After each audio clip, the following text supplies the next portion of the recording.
Astronaut మన భారతీయ మూలాలు ఉన్న మహిళ సునీత విలియమ్స్ 9 నెలలుగా అంతరిక్షంలోనే చిక్కుకుపోయారని మనకందరికీ తెలుసు కదా. క్రూ 10 అంతర్జాతీయ అంతరిక్ష కేంద్రానికి వేసుకొచ్చిన ఎలాన్ మస్క్ స్పేస్ ఎక్స్ వాళ్ళ డ్రాగన్ క్యాప్సూల్ లోని క్రూ 9 కూడా భూమి మీదకు దిగుతోంది. క్రూ 9 లో మొత్తం 4 ఉంటారు. సునీత విలియమ్స్ తో పాటు స్పేస్ లో చిక్కుకుపోయిన బుచ్ విల్మోర్, ఇంకా నిక్ హ్యాగ్, రష్యా కాస్మోనాట్ అయిన అలెగ్జాండర్ గోర్బునోవ్ కూడా ఉంటారు. అయితే వీళ్ళు భూమి మీదకి దిగే ప్రాసెస్ దశల వారీగా జరుగుతుంది. అవేంటో డీటెయిల్ గా చెప్పుకుందాం ఈ వీడియోలో. Number 1, hatch closing. Hatch closing అంటే ఏం లేదు, సింపుల్ గా చెప్పుకోవాలంటే చుట్టాలను బయటికి పంపించి తలుపులు వేసుకోవడం లాంటిది అన్నమాట. ఇన్నాళ్ల పాటు స్పేస్ లో గడిపిన సునీత విలియమ్స్ ఇంకా 3 ఆస్ట్రోనాట్స్ కు అక్కడున్న మిగిలిన సైంటిస్టులు, ఆస్ట్రోనాట్లు టాటా గుడ్ బైలు చెప్పేసి అంతర్జాతీయ అంతరిక్ష కేంద్రానికి డాకింగ్ అయి ఉన్న క్యాప్సూల్ ను అన్డాకింగ్ అంటే విడిపోయే ముందు ఈ హ్యాచ్ క్లోజింగ్ అనే ప్రక్రియను చాలా జాగ్రత్తగా చేస్తారు. ముందుగా భూమి మీదకు దిగాల్సిన ఆస్ట్రోనాట్స్ అంతర్జాతీయ అంతరిక్ష కేంద్రం నుంచి డాకింగ్ అయి ఉన్న క్యాప్సూల్ లోపలికి వెళ్లిపోతారు. వెళ్లాల్సిన వాళ్ళంతా వెళ్లిన తర్వాత ఇంటర్నేషనల్ స్పేస్ స్టేషన్ లో ఉన్న వాళ్ళు వాళ్లకు టాటా బై బై చెప్పేసి డోర్ క్లోజ్ చేసే ప్రక్రియను ప్రారంభిస్తారు. ఈ ప్రక్రియలో చాలా పనులు మాన్యువల్ గానే చేస్తారు. తలుపు వేసి అది బాగా లాక్ పడిందో లేదో చెక్ చేసుకుని చెప్పేసి డోర్ క్లోజ్ చేసే ప్రక్రియను ప్రారంభిస్తారు. ఈ ప్రక్రియలో చాలా పనులు మాన్యువల్ గానే చేస్తారు. తలుపు వేసి అది బాగా లాక్ పడిందో లేదో చెక్ చేసుకుని మీటర్స్ అన్ని చూసుకుని అంతా ఓకే అనుకున్న తర్వాతే హ్యాచ్ క్లోజింగ్ కంప్లీటెడ్ అని కమాండ్ ఇస్తారు.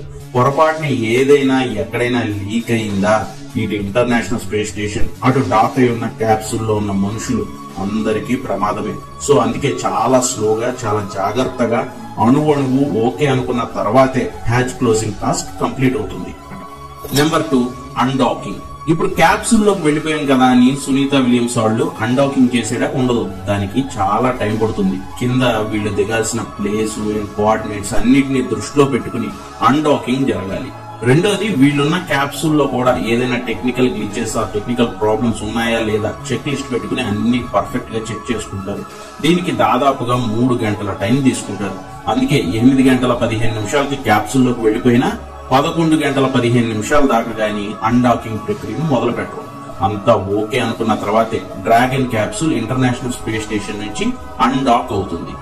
Number 3, deorbit burn. ఇప్పుడు క్యాప్సూల్ అంతర్జాతీయ అంతరిక్ష కేంద్రం నుంచి విడిపోయినా కూడా అలా భూమి చుట్టూ తిరుగుతూ ఉంటుంది. ఎంతసేపు అంటే దాదాపుగా 15 గంటల పాటు.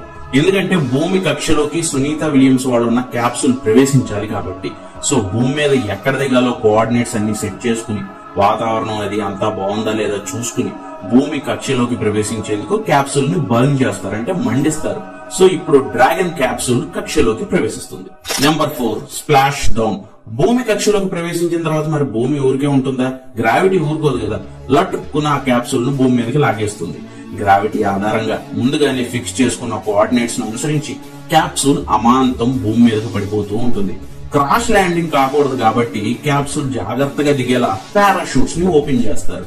అతి జాగ్రత్తగా సముద్రంలో క్యాప్సూల్స్ దిగేలా ప్లాన్ చేస్తారు.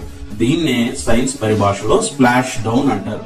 దడేల్మన్ పడిన క్యాప్సూల్ లో నుంచి ఆస్ట్రోనాట్స్ 4 బయటకు తీసుకొచ్చేందుకు అప్పటికే అక్కడ షిప్పుల్లో, బోట్లలో రెడీగా ఉండే నాసా స్విమ్మర్స్, డాక్టర్స్, అధికారులు చాలా మంది రెడీగా ఉంటారు. వాళ్ళంతా వెళ్లి ఈ 4 క్యాప్సూల్ ను ఓపెన్ చేసి బయటికి లాగుతారు.